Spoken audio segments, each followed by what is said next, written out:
Si Adela dapat papunta na dito. Ang sabi ko sa kanya, huwag na siyang tumuloy. Total, nandito naman si Darius. Si Tito Darius kinuha na nga pala yung kotse. Nay, si Tali. Nandito siya kagabi. Hindi ko na siya nakita nung nagising ako eh.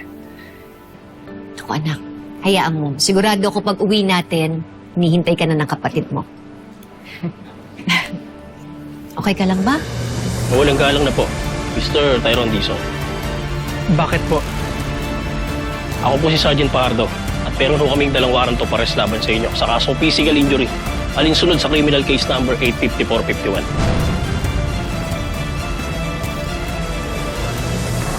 Huwag mo nang i-deny. Dahil nakita ko kayo kagabi, naghahalikan kayo. Tali, Ha? Gaano katagal nyo nang niloloko yung nanay ko? Alam mo, the first time I saw you, alam kong may plano ka na. Pero wala na kayo, okay? Because your secret affair ends here. And you have to come out dahil isusumbong ko kayo kay nanay.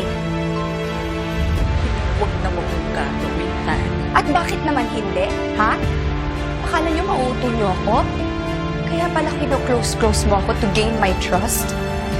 Pero sorry to break it up to you, never mo akong mauuto. Narito ang kopya ng warrant of arrest at sa bisa ko nito, inaaresto ka namin ngayon. May karapatan kang manahimik at kumuha ng abogado. Ano man ang iyong sabihin ay maaaring gamitin laban sa iyo sa korte.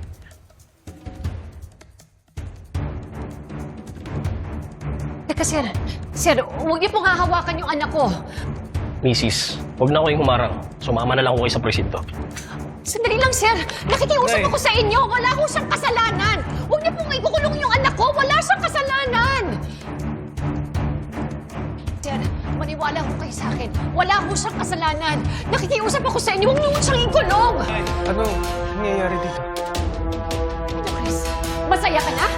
Dahil makukulong na yung anak ko? Kahit wala naman siyang kasalanan? Ibig sabihin, may nagsampa ng kaso. Sir, nakikiusap ako sa inyo.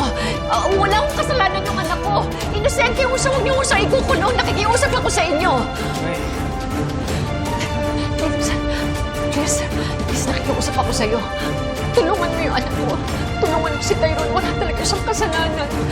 Inosente yung anak ko.